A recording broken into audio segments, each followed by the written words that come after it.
Hello, my name is Jerry White, and I'm an adjunct professor of management at Everglades University in Boca Raton, Florida.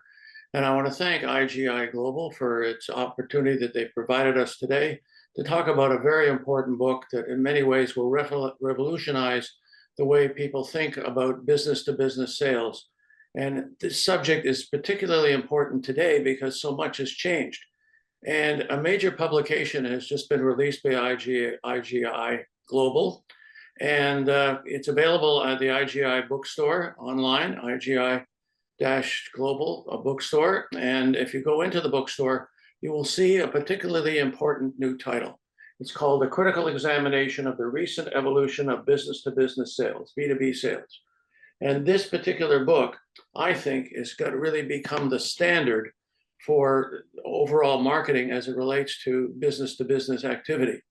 Why? Because so much has changed, and the transformation was noted by many people, but nobody has really written about it.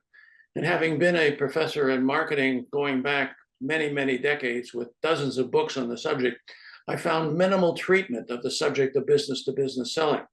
It may be a couple of pages at best. Even in my modern textbooks that I'm using now, there's only a very short section on it.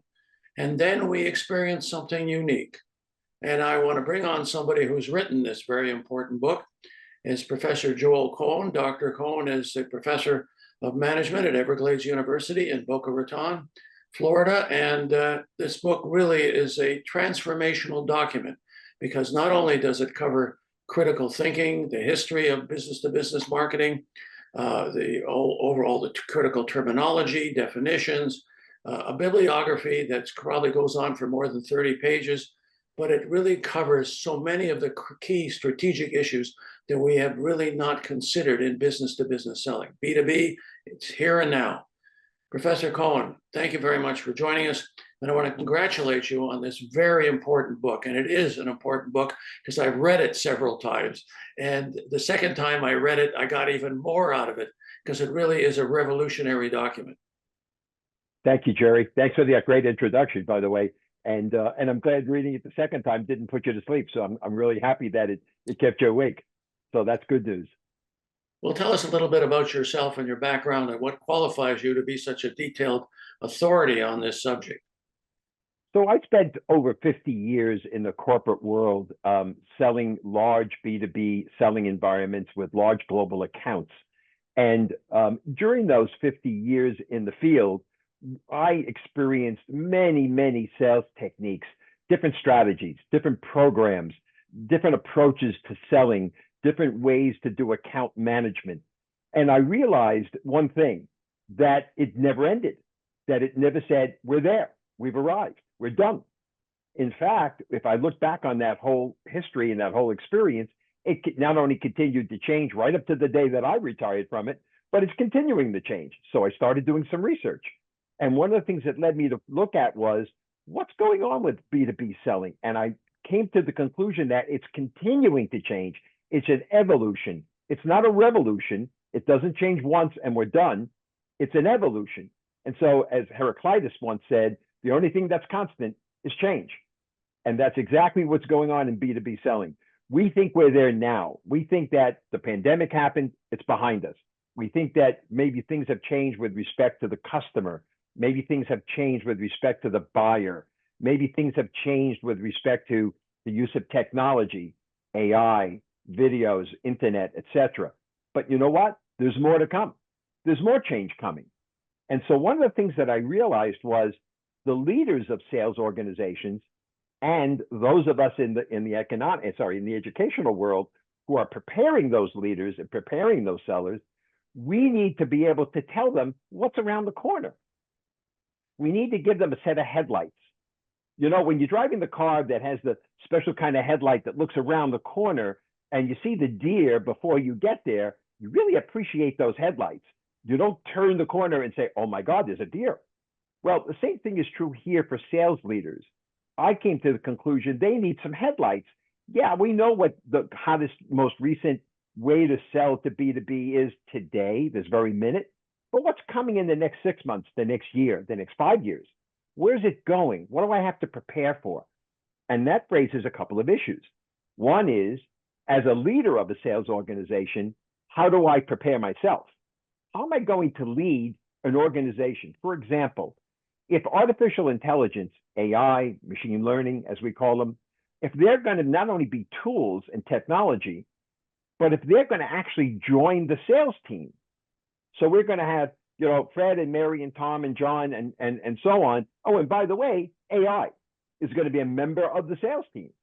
And AI is going to do things like the prospect writes in and says, give me a brochure. And AI sends them the brochure with a cover letter. Or the prospect gets on our website and says, I'd like a proposal for your product. And guess what? AI could write a proposal and sends it to them. Well, as the leader, how do I manage that AI member of my team? How do I prepare to do that? Because we all know and we all hear about that artificial intelligence can hallucinate, can not tell the truth, can tell its truth, and it may not be the truth we want. And so as the leader of the sales organization, how do I manage that? How do I lead it? And as a salesperson on the team, how do I use it? What's my relationship with it? Do I give it my prospecting to do? Do I give it my cold calling to do? Do I ask it to write follow-up letters for me? And if so, how do I manage that what went out is what represents me and that it was truthful and accurate? In reading the book the second time, I came to the conclusion that this book was not just for the academic environment, but mind you, many of the colleges and universities really don't have a program on sales management at all. And it's only a subset of the marketing or sales program. And this was a textbook that goes beyond being a textbook because it's highly relevant for sales managers, for trainers, for sales agents, and people who didn't really recognize the enormous opportunity in business-to-business selling. And B2B, as I said, it was just a page or two in a marketing textbook and really not really extensively covered in any great with any great insights and depth. And you've got critical thinking in every chapter. You've got key terminology clearly defined. You have case studies in the book. You have references. And all these things are compiled in one location. So if I'm a teacher in a university or someone as a sales trainer or a sales manager, I've got everything right in front of me to convey. And on top of which, you really did a really in-depth look at the whole question of the transformation caused by COVID. And many companies were completely unprepared for it. And it has been really a transformational moment in every sense of the word. Yeah, there were two things, in fact, in there that you raised. You raised a bunch of items, but two of them in particular. One, something you just concluded on, which is the buyer has changed. The nature of a buyer has changed, and what they expect, how they operate, who they are, how they're defined, where they are, what hours of the day they operate in. Is it a single person or a committee? And so the nature of the buyer has changed. And what's that look like? And how do you prepare your sales team? Therefore, if you're the sales leader or you're a salesperson or you're teaching a course on sales management at a university, how do you prepare people to manage that kind of buyer? And it's a different approach. It's not the get on the airplane, go have lunch with them, play golf with them, schmooze them across the table and make a sale. We're not there anymore. The buyer says, look, I'm smart. And not only that, I can Google all your competitors. I can look at all the other stuff, and I don't have to leave the comfort of my desk. So you now have to sell me, not by getting on the plane and coming here, but by taking me on a virtual tour of your product. Are you prepared to do that? So the nature of the buyer has changed in that respect. One other way the buyer has changed is because of COVID and the pandemic, and a residual conclusion of that is people are very wary of spending money and time on the buying process.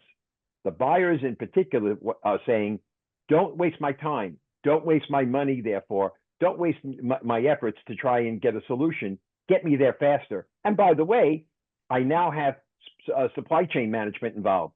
I now have legal involved. I now have accounting involved. I now have other people, IT is involved. So I've got technical folks on the buying team. And that buying team all want to be satisfied about your product that you want to offer to us. So how are you going to address this whole committee? Oh, and by the way, the committee's not all in one location. It's really the major transformation is how the company can really save a tremendous amount of money in both directions, the buyer and the seller, and how the new technology and the new economy has really changed all of that all at once almost in a couple of years of the pandemic. And many companies are really not prepared for it. I was saying that the nature of the buyer, the definition of the buyer, the components, the members of the buying team have changed. They may not all be in the same physical location. They're certainly different departments: supply chain management, logistics, IT, legal, and the actual buyer who's going to use the product. And that whole team now is the buyer, not just one person. So that's changed as a result of the pandemic and has stayed that way. And the second part of it is the use of technology.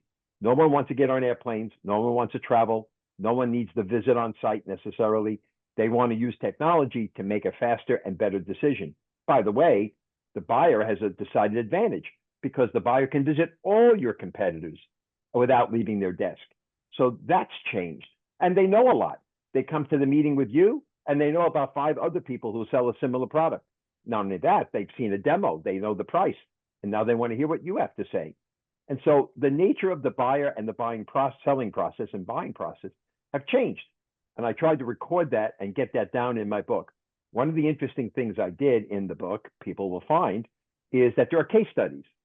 And the case studies are precisely 3 different companies in 3 different industries who experienced that change. And how did they deal with it? And just a quick example. One was a company who was used to flying their customer out to their site and taking them on an actual tour of their plant, how they make their product, and taking them physically through the building, station to station, and giving them the tour. They realized with the pandemic, no one was coming, no one was going to get on the airplane. So how are they going to do this tour to make the sale? They realized they had to get their hands around virtual selling. They had to get their hands around a virtual tour. They realized they had to make tools available on their website so their customer could say, take me on a tour. And through the internet, actually, they could take them on a tour of their plant and all the sites that they wanted to show them without that person getting on a plane, without anyone being in the building, without all the security issues involved. And so they learned quickly how to adapt. So those kinds of experiences are in the book to illustrate how the nature of B2B selling is changing and how the customer is changing. And I do spend some time on it. The last thing I wanted to mention, something you mentioned, is critical thinking. One of the things I tried to do in every chapter of the book is critically think about it. And I think it has 2 values. One is to the instructor at the college, at the university. It's the place to question your students. It's the place to raise some issues with the students.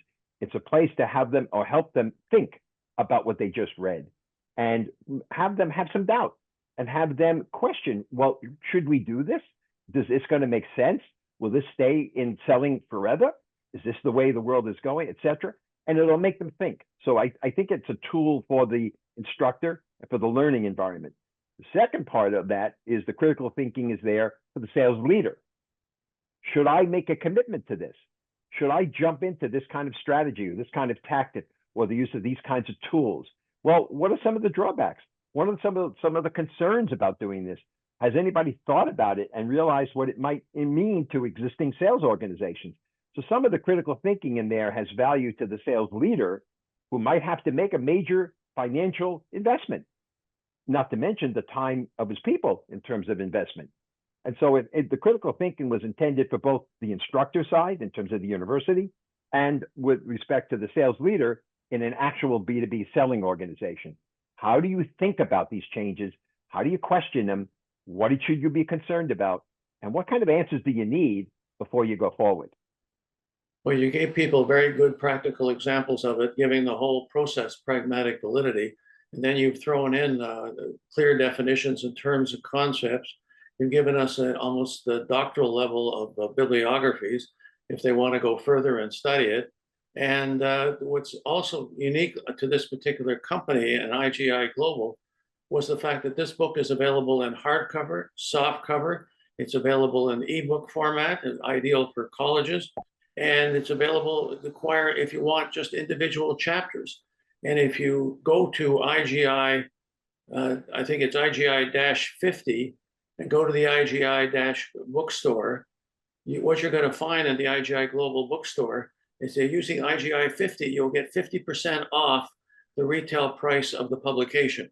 And whether you want hardcover, softcover, ebook, or individual chapters, you can get a 50% discount and take advantage of this because it's such a useful tool.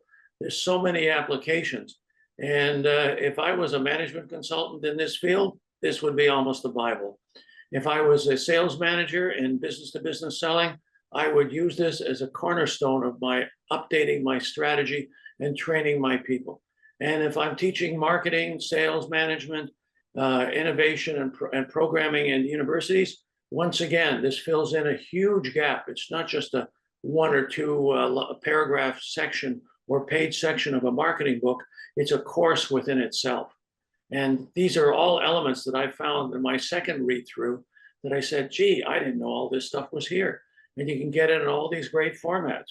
And you've got all these components built into it. So this is a major step forward in the literature and in the field and in the study of business to business selling. And if I'm selling to the government, I'm selling to military, I'm selling to manufacturers, I'm selling to technology companies, I'm selling to hospitals, there's everything here that you need for this transformative time in our marketplace. And that was the thing that really got me and really inspired me to want to read this a second time. You read it a second time. Yeah. One of the things that you said actually that is really kind of interesting, and the listeners out there should realize this. There's a lot of people writing in this space, and there's a lot of stuff out there. Yep. And what I found was that all the analyst firms, for example, Gartners and Forresters of the world, have all written on this subject area a lot. And there's a lot of articles, but there's so much of it, it's hard to sort of pull it together and say, this is the total story. This is what I need to know, and this is what I don't need to know. So that's one challenge. Also, the vendors have written on this space. All the vendors who provide the products and services and software to support sales, they've all published around this. They've all written articles and put it out there. And again, you could read all that stuff and try to gather up and say, so what's going on? And then the press has written about it. And you literally find articles written in newspapers and Wall Street Journal and so on the subject, but you have to pull it all together to get the picture. So what I tried to do was take all of these sources, which is why there's so much bibliography, by the way, that you mentioned, and bring it together in one place and say, but here's the total story. Here's the total picture of what's going on. You don't have to go to 50 sources. You don't have to read 50 different books. You don't have to look for a chapter here and a chapter there and an article from this research firm and this analyst community and so on. It's all here in one place. That was the hardest part of putting that book together, bringing all those thoughts together and having one concise story to tell. And that's what I tried. Done it. You put it all together in one particular text. And people are watching or listening to this particular broadcast. This text is worth its weight in gold in terms of potential revenue generation for your business to business selling. And it really is quite a transformative bit of strategic thinking. And having been the managing partner of an international management consulting firm, let me assure you, we didn't come close to anywhere this type of thinking. This is really groundbreaking types of knowledge. So if you'd like to get a copy of it, IGI-global.com is the bookstore. IGI-50 will give you a 50% discount. And as I said, you can get it in hardcover, softcover, ebook, individual chapters. And it really is a huge game changer and a wonderful investment to really expand your knowledge of this evolving subject area. And that's really what it is, Joel said, this really is something different. Oh, I want to thank Professor Joel Cohn. Dr. Cohn is Professor of Management at Everglades University at Boca Raton, Florida. And I want to thank him for this major contribution to the marketing and management and sales management literature. And I want to thank you very much to IGI Global for having the insight to create such a publication. It's called A Critical Examination of the Recent Evolution in Business to Business Selling. And guess what?